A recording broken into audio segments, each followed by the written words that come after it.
Hey, what's going on? It's Bill Burr, and it's time for the Monday Morning Podcast for Monday, January 27th, 2025. What's going on? How are ya?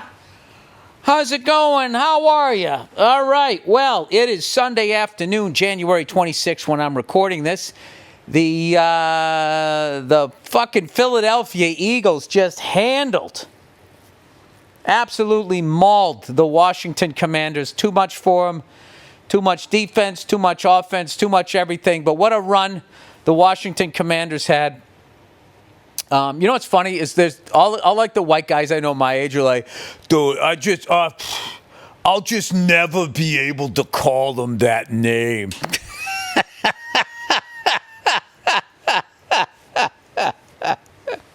Oh, it must be really hard. It's got to be really fucking hard. It's just Jesus Christ. Is that your biggest fucking complaint in life? I've been getting all the fucking boo birds coming at me this week. You know, somebody sent me a thing. They replayed that thing I did on Kimmel where I was making fun of all these people who were like, this fire was mismanaged out here. Which, by the way, it's fucking raining out here. Thank God. Thank God. It's raining out here, you know, which obviously we need. Prevent more of them, obviously, and then also to knock down some of this fucking crap in the air, dude, because the air quality out here is, hell, dude, it's brutal. Just think of all the plastic spatulas that are out there. You know what I mean? Just all dashboards, all the plastic shit you have, computers, all that wire, all of that stuff just got fucking burned. And, oh, my God. And people lost their houses, and they got to stay here trying to find a place to live and breathe that shit in. So believe me, we needed the rain. And once again, the fire department did a great job. Everybody did a great fucking job. And all of these fucking assholes, like somebody sent me this thing from the LA Times. The LA Times after the fire, right? After the fire still. Everybody after the fire knows what we should have done. You know what we should have done? Hey, LA Times, you know what you should have done? You should have wrote that fucking article every fucking week before the fire. If you wanted to do something, anybody can write the article afterward. You know, now there's going to be mudslides, and they're going to be, you know what they should have done?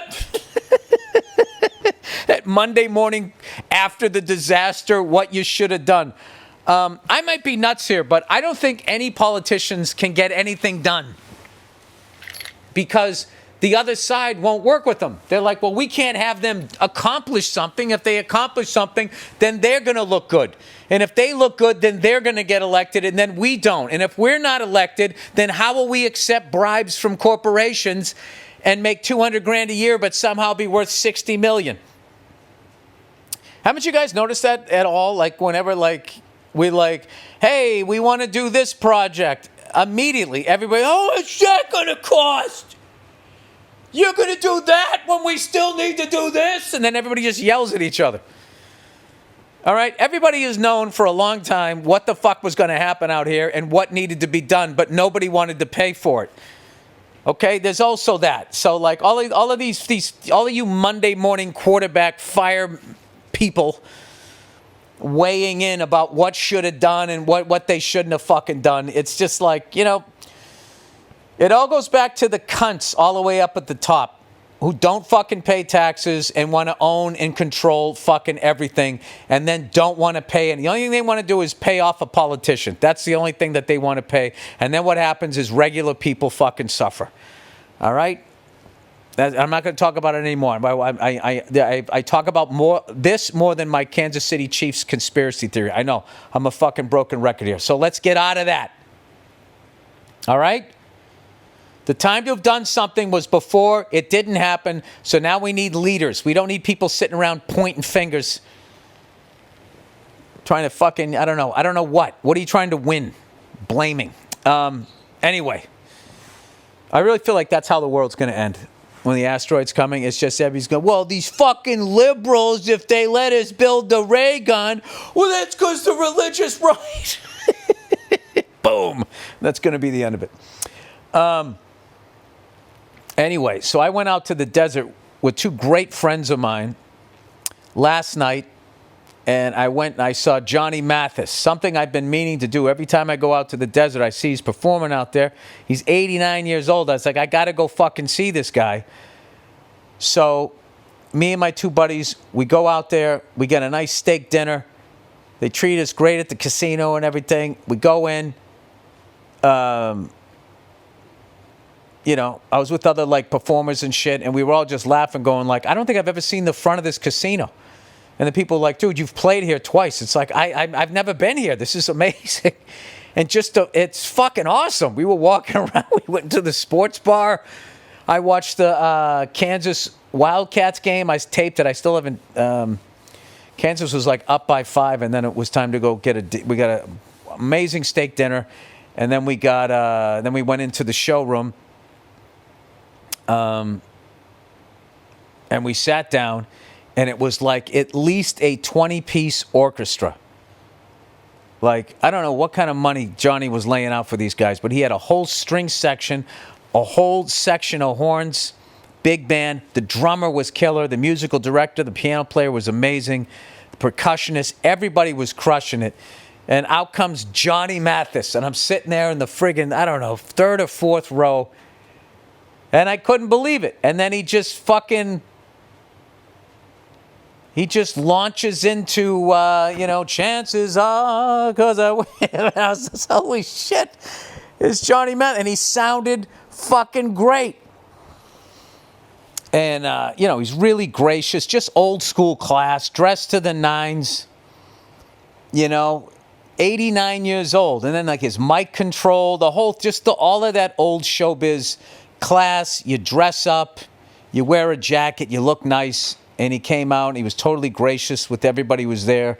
And the crowd was, obviously an older crowd or whatever, but underrated, man. Going to go see these legends at a casino, you're really doing yourself a disservice if you don't go see these people. So I remember I saw Don Rickles towards the end of his life out there. I saw, what's his face? Tony Orlando opened up, and he killed. And then this was Johnny Mathis, had no opener, but he took a break in the middle. And then this comic came out, Brad Upton, who absolutely destroyed. I want to tell you his jokes, but I don't want to burn him. But he was like, worked totally clean and absolutely murdered. Really enjoyed his set. And then Johnny came out in a tuxedo to close it out, sang all of these hits, and he was very gracious, kept thanking the band and everything. And then I think his last number was Let the Good Times Roll. And then he just walked on. He just was like, I've been listening to that guy since I was a kid. Like the first thing was that Johnny Mathis Christmas record my parents had. Just hear those sleigh bells ring-a-ling, ting-ting, ting-a-ling. And I'm just saying, there he is. Right there. You can just drive a couple hours out to a casino if he's in town and go see him. You should definitely do it. They treated us like $1 million there. All right, I want to make sure I say the casino name right. The Agua Caliente Resort Casino Spa in Rancho Mirage. We were out there, and we had they treated us like kings. And then we got to go see one of the legends, the great singer, songwriters of all time, Johnny Mathis. I still can't believe it. That's what I kept thinking when I was there. It's like, I can't believe I'm in the same room with that. That's Johnny fucking Mathis. This guy has been doing it since like the 1950s. Like a 70-year career. And like, I like Brad's set so much, I looked him up, and he was saying how he has been working with Johnny Mathis for 17 years, which means he got the gig when Johnny Mathis was 72, and he's got to be thinking, all right, maybe I can do this for, anywhere from 3 to 5 years, and then he's going to retire. 17 years later, he's still got a gig, and then just all those musicians that Johnny was employing was just... It was just really a great thing to see, a great thing to see. And then on top of all that, it rained today. So it's been nothing but great, a great day. The Eagles crushed the Washington Redskins. It was my daughter's like post-birthday party, like the one that she had with her friends. So we had this video game cheeseburger party. So the kids were just all bouncing off the wall, and I had the game on in the background. And I I saw the Commanders kind of made it close a couple of times, and then Eagles just sort of ran away with it. I have not watched the Kansas City Chiefs game. I think that's on now. But, I was thinking about all of that stuff of like now it's like the Taylor Swift. Everybody's going to be like, oh, because they were cutting it like Bradley Cooper a couple of times in the crowd, which is so funny. Just like the ratings, it's like it works with Taylor Swift. Is Bradley Cooper the Taylor Swift of the Eagles, right? And I'm like, what is, like, they just keep doing the same thing over and over again. Tom was with Giselle. Fucking the tight ends with Taylor, right? Kelsey's with Taylor. It's the same, right? Yeah, this fucking works. Let's just keep doing this shit, right? And I was trying to think like when, like the first time they really started showing celebrities in the crowd, sort of the history of that was at the Lakers game. And the first guy there was like, Jack Nicholson was there first. And he was there in like the late 70s. I want to say he was there before Kareem. Maybe Kareem got there. Maybe Kareem was already there. He was there in like the late 70s.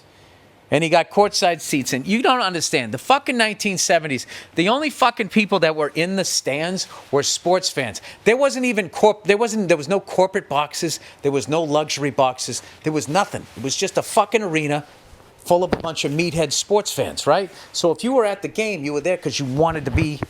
Sorry, I was taking my jacket off and I hit some fucking thing on the side of the phone. Anyway, so if you were at the game because you wanted to be. You were like, a sports fan. So Jack Nicholson was the first guy. And then the Lakers got Magic Johnson. And all of a sudden, the Showtime Lakers, Pat Riley with the great fucking hair, they win in 1980. And, but they wouldn't cut to Jack all the time. But you knew that he was there. And then it kind of became like this thing to do. But it always made sense with the Lakers because they were in Hollywood. So they would cut to the crowd and Diane Cannon and all these people would be there. And I got to admit, as a Celtics fan, it wasn't annoying because you were kind of like, wow, they're in Hollywood. And the Lakers uniform, they were gold. It looked like the sun. It was just like, I don't know if you this is weird for people to hear now, the way they got us all divided in the United States, how we're divided. Like, people used to look at California like it was a dream. You know what I mean? Oh, my God, the orange groves and the sunshine. And, people did talk about the smog by then in the 70s. But the East Coast used to look at California with, like envy of, oh, my God, they're living in paradise. Look at the palm trees, and the women are all gorgeous. I mean, you didn't live out here, so you didn't know what it was. It was just your idea of it. And then you'd see, Jack Nicholson was courtside and Diane Cannon was gorgeous. And then later it's like Paula Abdul was a Laker girl and then she becomes like this pop star. And, I remember, I think I saw Eddie Murphy at like a game. I was just like, that and that like was leading into me getting into this business being like, wow, man, that was like my idea. That's what being famous was. You know what I mean? You wore like sunglasses and you went to like a Lakers game and you sat on the court or whatever, and that's like what was being, so that's where it started. And then, but I think the first time when I felt like it really got out of control was not, how many times they cut to Taylor Swift, which she really doesn't have control over, but was with Drake. Remember when the Raptors went on that run? And I always felt bad because the Raptors had this super fan, right? That Middle Eastern dude, right? With the turban. And he went to every home game, every away game when they sucked. And he was just the super fan. He had great energy and everybody loved him. And then when all of a sudden they had the team and they went on the run, Drake had the Jack Nicholson tickets. And then they just cut to him and they never showed the other guy. And they kept cutting to Drake. And Drake was like walking out on the court like he was an assistant coach. So I think that's the first time that shit started happening. But I'm starting to feel like that's going to be like a thing now. Like, if Taylor Swift keeps increasing the ratings of the Chiefs or helping them out or whatever, then these other teams are going to be like, okay, well, who's famous? That's from, who's fucking famous that's from Pittsburgh, or who's famous that's from whatever. And then you're going to go to a game And then they're just going to keep cutting. Okay, here's our famous person or whatever, So I don't know. It's like it is like a different thing. So I want to see this. I'm taping the game. I really want to see this Kansas City Buffalo game, and I just fucking hope the NFL can you just make it a football game, because these are two incredibly talented teams with a bunch of incredible players. Can you please stop with the marketing and just let the best team fucking win, so the people that you've really forgot about, your fans, the reason why you've been around for over 100 fucking years, your fucking fans can actually watch a fucking game. All right? While you do the flyovers and cut to the pop stars and fucking all the other goddamn bullshit that you're going to do during the guy, and fucking stand up for cancer and fucking pink jerseys and all of this shit. Can you just fucking let us watch a game where it's decided on the field? I would really enjoy that out of a Chiefs game, because I feel like it's been quite a fucking while since I've seen that. Because I really want to see, you want me to buy into like this whole thing that Patrick Mahomes is as great as you're saying, then I want to see him actually win the fucking game without the laundry. All right, there. I said I wasn't going to talk about it, but I did. Does Josh Allen, bigger than fucking John Wayne, but still has his 6-year-old boyish good looks? I swear, his face looks like it's photoshopped onto like Paul Bunyan's body. Like if he wasn't famous, I bet if he went out to get a beer, they would still ask him for an ID. It's not a bad thing. It's not a bad thing. And I think in the future, when men start doing plastic surgery at the level that some of these Instagram whores are doing it, I think one of the there's going to be some sort of Josh Allen. They're going to call it the Josh Allen serum. And you could be like, what's that? That's like you play tackle football for almost 30 years and your face still looks like you're in the 4th grade. You could sell that to a billionaire. I think you could get that off the ground, if you did the right sort of song and dance on Shark Tank. How diabolical will that be if you actually came in with some Young Forever serum on the Shark Tank, and you got all of them to buy into it, because there's hair plugs on that show, right? There's a lot of stuff going on in that show, right? For these people still to look like they're young and virile, right?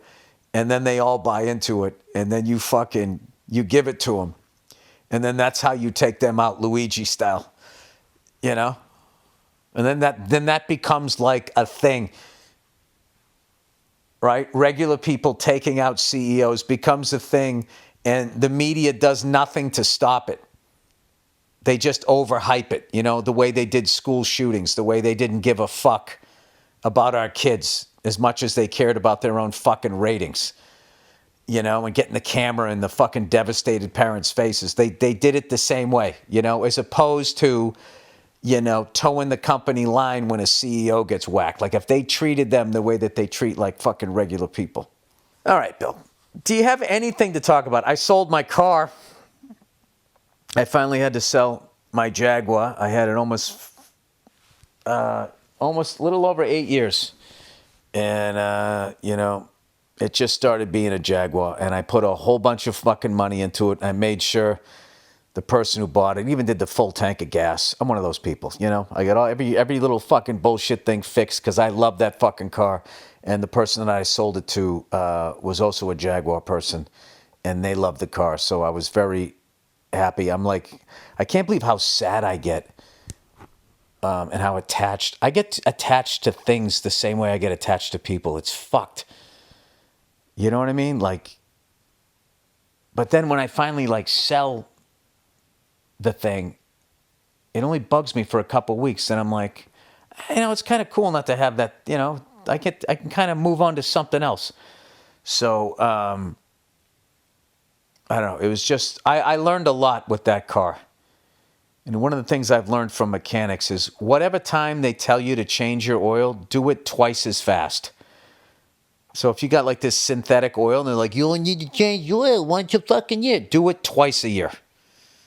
And if you're doing the old school oil and they say every 3,000 miles, do it every 1,500 miles. And I learned that listening to mechanics, and I saw this little old lady,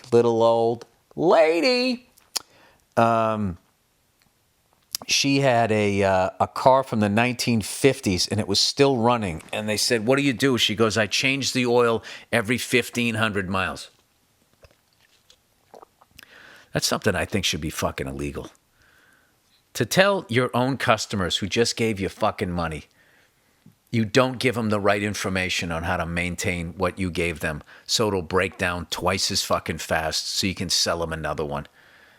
I don't know. It's the kind of thing I don't think it's right. So anyway, I'm going to be down at the Comedy Store tonight, running my hour, because tomorrow night I'm doing a co-headlining gig with Shane Gillison. I don't think I've ever worked with him in this capacity. I've never done a theater gig with him. I was supposed to do the Hollywood Bowl with him, and then I think he did the Tom Brady roast or something like that. I did a spot on Seth Rogen. Seth Rogen had this fucking epic night last year during the Netflix Comedy Festival, whatever the hell they call it, and it was Seth, Post Malone, Snoop Dogg. It was just this insane lineup, and they threw me on like last second. But anyways, I want to say Shane was supposed to be on that, but he was doing the Tom Brady roast, which I think got like 9 zillion fucking hits or something like that. So I think he made the right choice. But anyways, I'm really excited to work with him. But I got to make sure I don't suck. So tonight I'm going to the gym, doing some cardio. Going to try out some new bits that I got. And yeah, so I'm now like debating. I think I might sell my F-250 also. And the only reason why I'm going to sell it is because I don't like new cars. Like the way that truck is not my friend. The engine is my friend, the body, the truck itself is. But within that truck is a spy. And it's constantly trying to figure out what music I'm listening to, what I'm talking about. I don't want a car that's spying on me.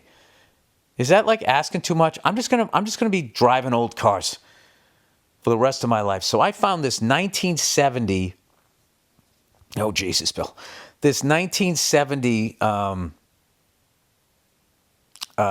Cadillac Eldorado that was like this aqua blue or green, white cream interior. You can find it on Bring a Trailer. Somebody bought it for like 33 grand. You know? Fucking white cream interior. It was fucking gorgeous. And people are like, where are you gonna park that? It's like, wherever the fuck I want. Wherever the fuck I want. Somebody steals it, I don't give a shit. You know, what am I gonna do? Then it's an excuse to get a different one. I'll get insurance. You know what I mean? Insurance will cover that. If everybody's car gets stolen, then they go, we're not paying anybody and we're keeping the fucking premiums. And then, by the way, we're also going to raise everybody else's premium because all those cars got stolen, even though we didn't take the fucking hit. And, you know, nobody's going to discipline us because we're insurance companies and we're too big to be disciplined. It always goes back to that. It's always going to go back to that. Just know that it always goes back to that and that there's nothing I can do about it. I've entered these years. So let's talk cars. I'm a big caddy guy. I like the 65 Coupe de Ville. I like a 67 to 70 Eldorado. And then I never used to like the 68, 69 Coupe de Ville. And there's something about it. I'm really starting to like it. And then there's the early 70, the one that's after that, the next generation. Those ones are cool too. I remember seeing those Cadillacs. First time I saw those, I want to say that I saw them at the footage of Elvis's funeral. They had all these different Cadillacs because he was a big Cadillac guy. So I like those. I like a 65 Buick Riviera with the clamshell. I like the big cars, or like the mid-sized big ones. The Ford Galaxy. I'll tell you, what's a great car if you can find it is the first Dirty Harry. Detective Callahan, Clint Eastwood's car. I think it was just. It was just, what did they used to call those? Where it was just the basic, not a Ford Custom. It was a It's funny. It was just like, it was the base model 4-door sedan. I think it was called a Ford 500. And his was like midnight blue, 4-door cop car. And, all of those guys on those Gas Monkey shows, like, for some reason, they don't like 4-door cars. So those things all, went to the junkyard and got crushed or just rotted out or whatever. So you can't find them anywhere. Like, I remember I had a buddy of mine. He was looking for a 4-door hardtop 59 Chevy Impala. So I had this car guy looking for him. He's like, dude, these things are fucking unicorns, man. He's like, I cannot find like it. He goes, you want a 2-door? He goes, they're all over the place. I can find you a zillion of those. It has to be 4-door. And I was like, oh, it's his childhood car. He wants it. This is the thing that he wants or whatever. So it took him forever to find one. But anyway, I'll tell you this. I have a weird feeling about Buffalo today. I have a strange feeling that Buffalo is not going to be Buffalo. But I don't know. Do you honestly think that they're going to go in they already beat Kansas City once this year. Are you going to beat Patrick Mahomes, the Kansas City Chiefs, and that officiating crew and the NFL who just absolutely love them? I don't know. That's a tall fucking order. That is a tall order. So anyway, this is my last week out here in LA before I go back to start rehearsal on the play. It's actually been a good thing. I've gotten in so many hangs with so many people. That's why I went out to go see Johnny Mathis, because 2 good friends of mine, I wanted to hang with them before I left. And I've been hitting all these food spots. Like, I do this thing with my son, Drum and Donut Days. So we go over to Pro Drum Shop on Vine, the best drum store in Los Angeles, one of the best drum stores in the world. And we go over there, and my son gets so into playing. Well, the first time I got over, he was so into playing the drums there that every time I would ask him to leave, he would get all like emotional. So I finally had to like bribe him, going, "You want to get a donut?" And he was like, "A donut?" I'm like, "Yeah." And he's like, "Yeah," right? It was the greatest idea ever. So now it's called Drum and Donut Days. So, we went there and we played some drums, and he was playing like the first beat you learn how to play. Boom, crack, boom, crack, boom, crack. And he just has it. He just fucking has it. He's got great time. And he doesn't give a fuck that there's people in the store. He's not self-conscious. I'm like really excited. So I'm going to try to teach him, don't, that, that, that, go, that. I'm going to try to teach him that before I leave. And then I got all of this shit that I'm just going to be doing, FaceTiming my kids while I'm away, but I'll still see him 1 week a month and everything. I'm scheduling stuff, so I do see him, but that's going to be the worst part of it. But the good part is I get to do a Broadway play, and I'm off book. I'm ready to go, and I'm very excited, and I hope to see you guys out there. I believe it starts on, I think March 10th is when it starts. All right, and with that, I'm going to do some reads here for this week. Let's see. All right, here we go. All right, the reads for the week. Scrolling up. Oh, Simply Safe, everybody. If you like me, I hope you're not, but if you are like me, nothing is more important than protecting your loved ones from harm. That's why millions of Americans trust Simply Safe with their home security. I want you to enjoy the same peace of mind, which is why I'm excited to share an exclusive New Year's discount with my listeners. 50% off your new Simply Safe system when you order now. 50% off, people. That's half the price of the normal price. Traditional security systems only take action after someone has already broken in. That's too late. Well, Simply Safe's Active Guard outdoor protection can help prevent break-ins before they happen.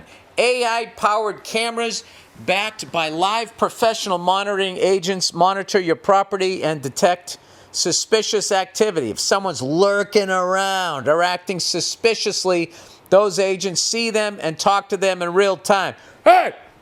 Activate spotlights and even contact the police. Oh, that's awesome. They put spotlights. Being suspicious. Everybody, look at this suspicious guy. And then they run away. All before they have a chance to get inside your home. No long-term contracts or cancellation fees. Monitoring plans start affordably at around $1 a day. 60-day satisfaction guarantee or your money back. Named Best Home Security System by U.S. News and World Reports 5 years in a row. Start the year with greater peace of mind. Visit simplysafe.com/Burr to claim 50% off a new system with a professional monitoring plan and your first month free. That's simplysafe.com/Burr. There's no safe like Simply Safe. You know what's going to be great? Eventually they're going to update it and they're going to have a little fucking taser. Anybody acting suspicious or lurking. And that's when the lawsuits are going to come in. It'd be like, dude, I got into a fight with my wife. I was pacing in front of your place because I was trying to cool off. And then I get electrocuted. All right, hymns. Man, life is stressful, and you have plenty to worry about without adding performance in the bedroom to your list. Hims provides access to treatment that can help you stay hard and last longer, giving you that boost of confidence so you can be ready whenever the mood strikes. Hims is changing men's healthcare by providing you with access to affordable sexual health treatments from the comfort of your couch. Hims provides access to a range of doctor-trusted ED treatments like chewable Had mints and Viagra and Cialis, and they're generics for up to 95% cheaper. The process is 100% online and there's no need for uncomfortable doctor visits. Just answer a series of questions on their site and a medical provider will determine the right treatment option. If prescribed, your medication ships directly to you for free. No insurance is needed and one low price covers everything from treatments to ongoing care. With hundreds of thousands of trusted subscribers, Hims can help you find erectile dysfunction options that work for you. Start your free online visit today at hims.com/Burr. That's HIMS.com/Burr, BURR, for your personalized erectile dysfunction treatment options. hims.com/Burr. The products mentioned are chewable compound products which are not approved by the or verified for safety or effectiveness by the FDA. Prescriptions required an online consultation with a healthcare provider who will determine if appropriate. Restrictions apply. See the website for details and important safety information. Prescription required. Prices vary based on the product. The prescription apply. All right, let's get into the... you always have to... The disclaimers have to be real fast. This might cause your wife to have hairy tits if you lay on her right after you fucking took it. All right. Bill, great emails this week. A lot of about the Billy Corgan thing and questions about how much of it was a bit. Okay. Well, you think my life's a fucking joke? All right. Chiefs complaining debunked. I love when people say that. Chiefs complaining debunked. What, debunked what? Because you want it debunked? This Chiefs complaining, my opinion. What's going on there, Billy Complain Tits? First off, I am not a Chiefs fan. And I'm a Democrat. But these liberals are out of their minds. Everybody does this. So let's get that excuse out of the way for you. Dolphins fan here. All right, you sound like a CNN Fox News nutcase, except with football when it comes to the complaining about the Chiefs and Mahomes. Oh, well, you must not be watching them. You didn't watch that last drive and all that holding right in front of the referees? You didn't see the guy take his helmet off in the end zone and the guy told him to put it back on? You didn't see a defensive coordinator calling a timeout? So you're just going to say, I sound like that, and you're not... I want you to address all of those. Rather than just doing the usual, you got your tinfoil hat on. Geez, somebody's getting into their feelings. That's what people say when they can't refute what you're saying. You yourself said you don't watch much football anymore, and you just watched I was at the Super Bowl. I was at the Super Bowl. I don't know what to tell you, sir. For the most part. So you're forming your opinion based off of the national media painting a picture for you. No, I'm not. I told you I was watching the game last week. I was so sick to my stomach, I had to turn it off. I had to turn it off with the amount of times the officials just bail them out. Did you listen to the beginning of this podcast where I was begging the NFL to let the Bills and Chiefs just play the game without them interfering? All right, this is all bullshit. You yourself, As a Patriot fan, I'm sure you're scared of Mahomes and the Chiefs catching up to your records. I'm not. I don't care. So all you're doing is you're like CNN Fox. You're forming your opinions. You're just a scared Patriots fans. Dude, you have not brought up one example of what everybody's talking about and defending. Like, are you going to tell me they weren't holding Bosa? That guy didn't take his helmet off? The guy didn't call fucking timeout? Mahomes isn't flopping out about. You're going to tell me that you're not refuting any of that. You're debunking it, just making shit up. This is what we're doing.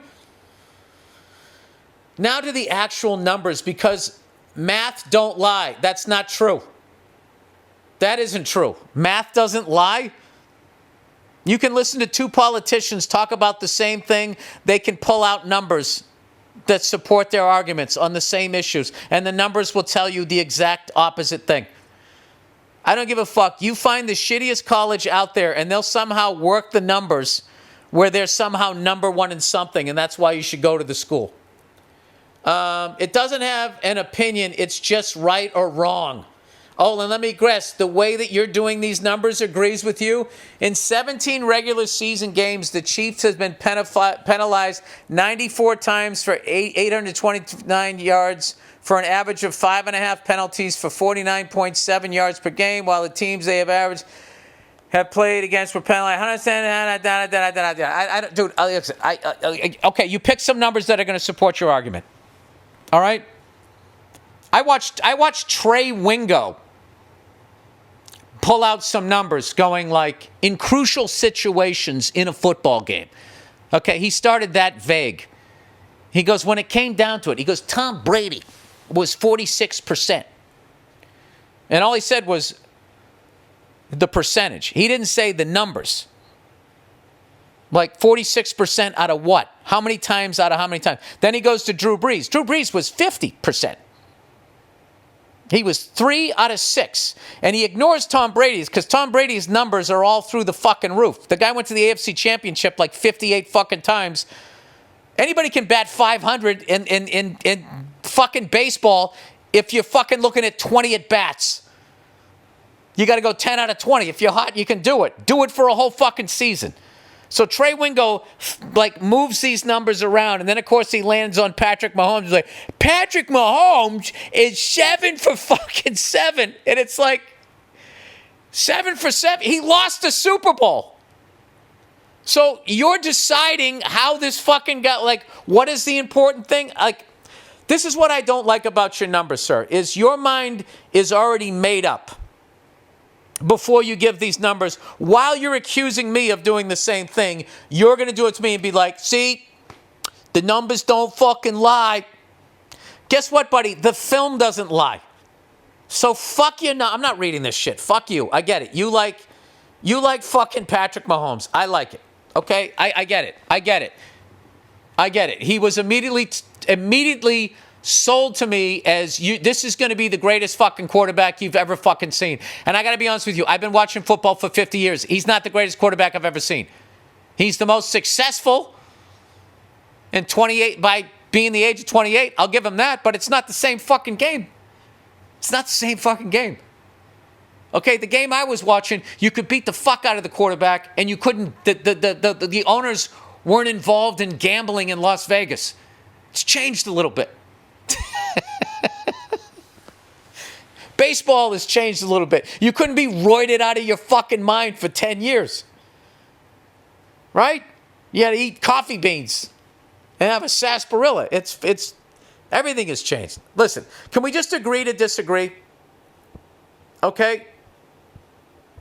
Can we just fucking agree to disagree? I don't want to fucking sit here and go through all of these. Out of respect for you, I will continue reading this. So the math shows that it isn't bad at all. And you are falling for the national media trap. Hence the CNN Fox News compare. Oh, I thought I was watching it. I thought I was watching the games. Evidently, I'm not watching the games. And evidently, I'm watching just people on Instagram. And I'm going, oh, that's what it is. Yeah, okay, all right. I don't do the BetMGM podcast with Paul Verzi and bet 4 games a week. Yeah, I don't watch it all. Yeah, okay, I'll go with that. All right. Also, Mahomes has 6 roughing the passer calls against this year to Jalen 5. Terrible fucking stat. Terrible fucking stat. When your offensive line is allowed to hold, how the fuck are you going to fucking hurt the guy to begin with? This is ridiculous. Okay, the Chiefs have the most offensive holding calls against them this season as well. You see what I'm saying now? No, I don't see what you're saying. I don't see what you're saying. How come you're ignoring the fact that they've always been penalized for fucking being held, except during the playoffs when it really counts? Haven't you seen that stat? Are you going to look at those numbers, or are you just going to ignore that? I don't know. As far as the Taylor Swift stuff, it can be annoying at times, but it's not as bad as you and the other make it out to be.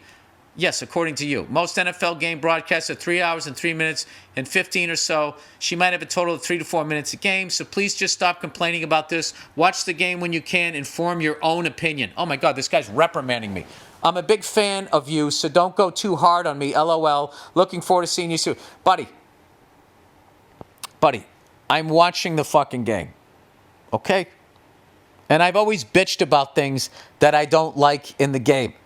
I've been right sometimes, I've been wrong other times. And just because you don't share, like nothing, you didn't prove anything in this other than the fact that you have the opposite point of view and you pick some numbers that support your point of view. But you're completely ignoring. I've never seen a defensive coordinator call fucking timeout and they give it to him. All right, whatever. What am I going to convince you? Okay, you know what, dude? Yeah, you're absolutely right. You're absolutely right. The NFL is actually a sports league, and even though they call themselves an entertainment league. The fact that they're involved in gambling now, that's not going to affect things whatsoever. Not at all. Not at all. Not at all. It's not weird at all that after Peyton Manning and Tom Brady retire, all of a sudden this new team just immediately, and it was the exact same blueprint as their business beforehand. The same way the NBA. You know, oh my God, the Celtics and Lakers and Jordan is over. And then immediately we're into the pile-on era of teams to just artificially create what naturally fucking happened. Evidently, the way I'm looking at that is wrong. And in the 2000s, when I was saying that these fucking games are rigged and they're shaving points, everybody said I was, put on your whatever. Your tinfoil hat, and then a fucking guy got busted for doing it, and then they said it was just him, which was bullshit. It wasn't just him. It was a bunch of people. He was the Oswald guy. All right? I know. I sound fucking crazy. Okay, you know what? These leagues are on the up and up. Haven't you seen, like, former NFL players? Former NFL players are saying what the fuck. Troy Aikman said what the fuck in the booth during a broadcast. That pass interference where he barely touched the small of his back. Oh, you put your hand, they're going to get you for that. What the fuck? All right, great. Well, you crunch some fucking numbers, and I still do not agree with you. Issues with comedy in Greece. I had a great time in Greece. Hello, Bill. Hello, Billy. What are you doing? I hope you're well. My name is Jim, and I'm a listener of your podcast. I'd like to share some factual information about a recent comedy-related development in Greece and ask for your opinion on it. By the way, I also love how the Chiefs fan only went with holding. The non-Chiefs Dolphins fan. Like, that's the only stat. Out of all the penalties that are out there, illegal motion, pass interference, roughing the pass, all of this shit, you pick fucking 1 or 2 to support your argument, and then you're just going to say it's debunked because you said it was? All right, I guess it's debunked. I hope you're well. My name is Jim, and I'm a listener of your podcast. I'd like to share some factual information about a recent comedy-related development in Greece and ask for your opinion on it. A show called, I don't know how to say it, Pest to Samata inspired by the British panel game Would I Lie to You, was scheduled for multiple performances at a theater in Athens initially. Its first 4 announced dates featured 17 male comedians and no women. An official poster was released with only one male name listed. After the poster went public, several people on social media raised concerns about the absence of female comedians. In response, 9 female stand-up comedians in Greece issued a collective statement saying no woman had received a specific invitation before the show was announced. They noted that the situation reflects broader issues of access and representation in comedy. Subsequently, 4 male comedians scheduled to appear withdrew, stating various reasons such as lack of information about the lineup or discomfort with how the show was organized. Additional participants also pulled out, including some who were slated to join later dates. The organizers posted an apology citing poor planning. They offered refunds to anyone who had purchased tickets and announced that any performer could drop out if they chose. Eventually, the entire show was canceled. Many discussions followed about how an all-male lineup came about and why no adjustments were made earlier. Some pointed out that later performances would have included women, though the initial announcement did not. I'm reaching out because I value the way you analyze and break down scenarios on your podcast. I'd be interested to hear any thoughts you might have on how such a situation can occur and what approaches comedians, producers, or audiences might take when something like this happens. Thank you for taking the time to read the message. I appreciate your candid perspective and look forward to any comment you might want to add to share to the podcast. Best regards. I don't know, like sometimes those things happen because of the reasons people think they're happening. Like there's racism, sexism, homophobia, blah, blah, blah, blah, blah, nepotism and all that. And other times they just happen because the people involved like only interact with the people they hire. Like if you get a bunch of men to fucking run something, there's going to be a bunch of men being hired for something like that. Unless it's a titty, blah. Sorry. And then I feel like if you had a bunch of women running that, if it was only women running that, it would reflect that. But it wouldn't just be all women. I don't think it would be that. So I don't know. It sucks that it got canceled. And it also sucks that people running shit, there's a fine line between listening to what people are saying and then just completely caving and losing the integrity of what you're doing.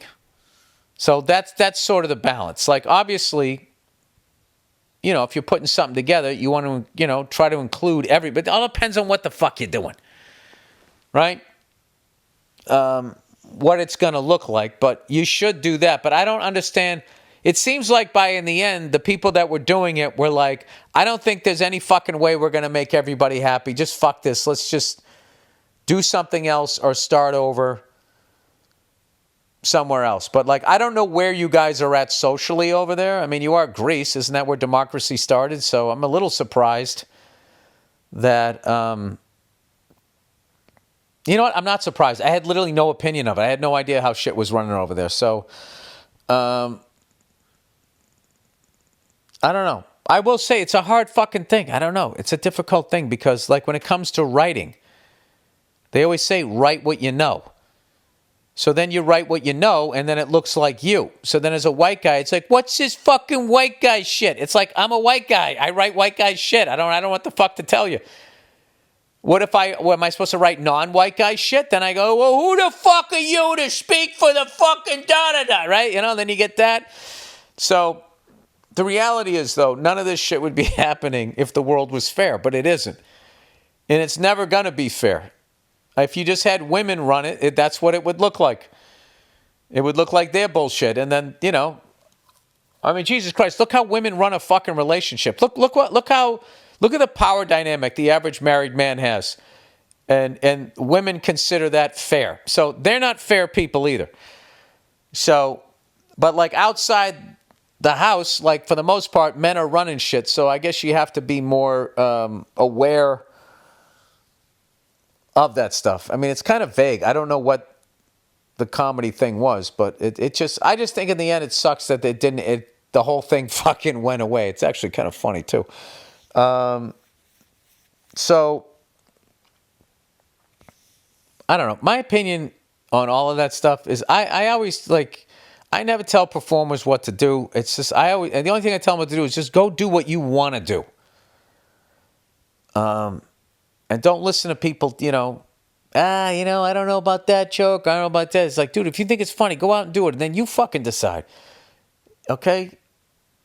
It's one thing if you're going around, hey, man, what do you think about this? You're asking. But if people come up to you with unsolicited shit. You really got to have a filter. Like, where is this coming from? Are they really trying to help me? Or are they hardcore about some issue so they can't even step back and see that I'm not doing anything against their cause? Or are they envious and jealous and they're trying to fuck up what it is that I'm doing? I don't know. So there is that element of it. And then I think you as a performer, I think, I don't know, you got to try to like empathy is a great thing in general to try to figure stuff out. Like, say, like, whenever there's like a joke that I'm doing that I feel is like outside me, right? I just go to whoever it's about, I just go to them and say what I'm doing. Like, what do you think about this? How do you think about, like, take like Old Dads, like that scene in the car with the rap scene where Bokeem, that whole fucking scene. Like, that went through a number of different versions. And my first version, all my black friends were like, I don't know about that version. I mean, I see what you're trying to do, and then I got some people like, I think that's funny. But then there was too many people being like, I don't know. So I was like, I don't think I'm there. So I just kept listening and then rewriting until we got it where it needed to be. And then how it ended up being, it ended up fucking working. But then I think of my first draft of it and I cringe, going like, oh, wow, like that was totally not going to come off the way that I wanted it to. So I would say that there's a way to kind of apply that to I guess, booking a show or whatever. I mean, I've always been like, I grew up during the era, the tail end of variety shows. They were still all white. But what it did have was, it wasn't just an all comedy, all music. It was like music, dancing, comedy. There was sketches. There was all of this different shit was in there. Juggling. So maybe there's that. But I don't know. I don't have enough information on this type of thing. But I can tell you that... one of the best things you can do is, if you're somehow established in a business, is to listen and to help out younger people that are in your business. And not to go the other way, to try to hold people fucking down as, I got here and I'm going to fucking stay here by standing on everybody's heads like that. It just doesn't work. And then what happens is, because you're just going to get old and no one's going to give a fuck about what you say, right? And then, and then you were a dick to all of these younger people, and they could have put you in something. You could have played the uncle or the grandfather in their fucking project because you were cool. They could have been like, you know what? You fucking, when no one knew who I was, you gave me some advice, you helped me out, you threw me a gig or whatever, and now you're an old fuck. I'm going to fucking hook you up and get you reoccurring on this shit. That's how you, I don't know. That's how you, I feel like you keep your career going. Is, you just be nice to people and listen to them. And if you're a fucking asshole, be like, all right, I'm sorry, I was a fucking asshole. God knows I've done that, and try to clear up my mistakes. But I am human. I do fuck up, whatever. But like, I think it's really important, without going on and on here, that like whoever was booking that show to kind of learn something and maybe just like adjust it. Okay, we're going to try it again this way. But like, but I don't think that but my problem is with a lot of people that aren't like performers. But then they just start doing like bean counting thing. Like, we need a person of color. We need a gay person. Da, da, da. And they don't do the work. It's like, no, you need talent. across the board. Don't just go, oh, you gay? All right, you're in it. You're not white? All right, you're in. Go out, you do the fucking work. And find the person that is the shit who happens to be gay or whatever it is you're trying to get in there, so you're not just doing a fucking, in all whatever show you are. I don't know. It's a fucking, there's no easy answer. Sorry. I did my best there. I did my best, man. Just fucking cut me some flack. All right, Japanese bicycles. Hey there, Billy Bagger, bro. Love that you've been riding and hearing about your experiences, especially with some of the best roads and scenery in the nation outside your front door. How could you not be having a good time? Because people text when they drive. I've been riding my whole life and have a small side business repairing only vintage motorcycles in Seattle. Wow. Just wanted to give you my 2 cents and hope to encourage you to buy a vintage bike. You're absolutely right to be in love with vintage Japanese motorcycles. I own, love, and repair all makes and models as long as it's old, so I'm not biased. I'll keep it short. But if you do buy an old Japanese motorcycle, I'd like to give you my 3 top picks. I will be Googling all of these. See, here we go. The podcast is fun again.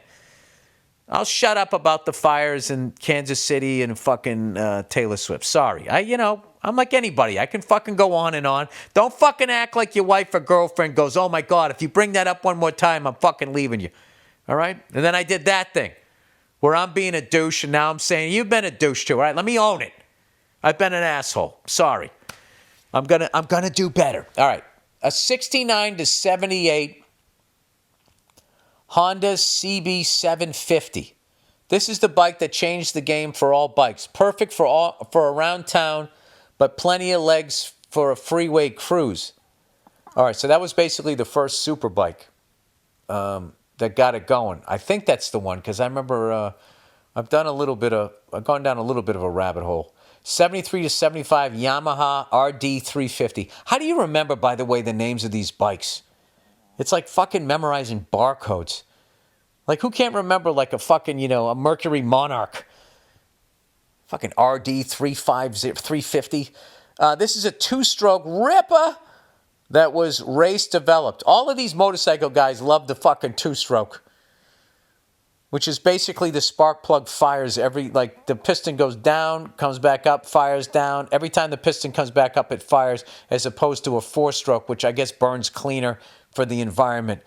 So it fires, piston goes down, 1, back up, 2, down, 3, back up, 4, fires again. I believe that's what it is. And a true stroke is just bang, up, down, bang, bang, bang, bang, like hammering a fucking nail in. And obviously, I would think that they have way more torque because of that. This is a 2-stroke ripper that was race developed. Yeah, that would obviously make, because you're not losing horsepower during that rep when it comes up and it doesn't fire back down. To turn the crankshaft there. This is a 2-stroke ripper that was race developed. RD. That's why it's the RD350. It is awesome for twisties in the back roads, but tame enough to get around traffic. Dude, hats off to the engineers over there in Japan. Like you gotta give it up to them. Like, you can't kill a Toyota. 70 to 79 Yamaha XS650. The bike is legendary, torquey, the best exhaust note, freeway and backyard fun, and gorgeous. Just a thought. I'd hopefully give you some encouragement and maybe point you at some great choices. But buy old shit and go fuck yourself. That's awesome. By the way, anybody in Japan listening to this, it's been a bucket list for a long time to go over there. So here's my question. I would like to, after I get done with this play and I got to, hopefully, we sold this script, hopefully we shoot this movie. I would like to go to Japan in 2026. I'd like to go there when the weather is nice, and I would like to know where to go, where all of those young kids that are into like the vintage motorcycles, Japanese motorcycles, where they're going to be riding, or if there's a show that I could book the trip around. And I also know that in Japan the coffee is like and apps like Italy and Japan is everybody that drinks coffee says like that's the best coffee in the world. So I'm going to Italy next in July. I'm taking a little summer vacation there with the family. Am I going to do a gig there? Gee, I don't know. Possibly. Wink, wink, nudge, nudge. I would like to go to Japan and obviously have your amazing food, coffee, and then I would love to see some of those motorcycles. If there's like, I don't know, sometimes they have like those motorcycle clubs you can actually go in. It's a combination bar, restaurant, or whatever. I don't know what you're doing over there, but like I would love to go see that. That would be incredible. Just throwing it out there. If you guys have any information, write in. All right, French music recommendations. Dear Billy Croissant Tits. If you've never heard of the French band called Air, I have not. You need to pleasure your ear holes ASAP, specifically their debut album, Moon Safari. They've been putting out great music since the 90s and have a solid cult following, but many Americans just haven't heard of them. Dude, there's nothing more than when I love you guys. You recommend this stuff I've never heard of. They got simple bass and drum grooves and an overall chill/loungy sci-fi bossa nova vibe going on. Sign me up. Sadly, they don't tour very often. God bless them. Good for them. Why would you? You live in the French countryside? Fucking great food and conversation. I wouldn't want to go on the road either. They don't tour very often, but are incredible live. The band gives each other lots of space to breathe. The music is perfect for a Sunday drive or mushroom/Molly experience. Cheers from New Hampshire and go Pats. All right, I got to check them out. And with that, I got to let's see what old Freckles has been listening to lately. All right, so a friend of mine, my drum teacher, Dave Elich, told me to download this album, Miles Gertu. It's Trilok Gertu, one of the most amazing drummers in the world. And Robert Miles, what is this album called? Oh, it's called Miles Gertu. Robert Miles and Trilok Gertu. Incredible music. I downloaded Usher's new album. It's amazing. Somebody sent this to me, that song Ruin. And I watched the video. He went all out. I like that he's going all out like MTV still plays videos. I love musicians that still make fucking killer videos. Then I've been listening to that. I don't know how to say the name. Khruangbin, Khruangbin. I was listening to a bunch of soft rock. And then Phil Collins, The Sweet Spot Between the Genesis prog stuff and before Susudio. Don't Care Anymore, In the Air Tonight, all of that type of shit. Jungle Brothers, Straight Out of the Jungle. Who was Pablo Cruz. Deep Purple. Downloaded this album, Burn, which is fucking insane. Tony Williams' Native Heart. And then this guy Lattimore. It Ain't Where You Been, 1977. Herbie Hancock, A Soundtrack Blow Up. Luther Vandross. I had no idea, like, this fucking guy, how great a singer that guy was. I always heard he was a great singer. I couldn't get into it because I was listening to metal. I've been listening to a bunch of shit like that. And been having, like, a great time with it. And listening to a lot of like, soundtracks to movies, like 80s synth and that type of shit. You know, so I don't know, some of that stuff, like, I just, like, took it for granted because I kind of came up during that time and, like, I haven't listened to it in a long time, and then I go back and listen to it. I'm like, this stuff is fucking... Like, it sounded really cheesy and thin to me, like, when it was happening. And now I go back, it's like, no, that decade really had, like, its own sound And now that I haven't listened to it in decades and I'm coming back revisiting, I was like, this shit's actually really fucking good. So anyway, that is the podcast. It went a little bit long. All right, here we go. I'm not talking about the fires anymore. I'm not talking about KC anymore. The Taylor Swift, all of that shit. And that's it. We'll just talk motorcycles, fucking music, and whatever. I'll be in New York this time next week.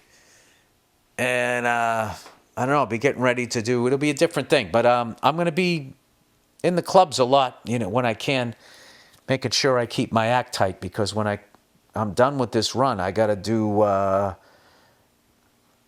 I gotta do Abu Dhabi, and then I don't know. I'll be in Italy, so who knows? Maybe I'll do a show. I don't know.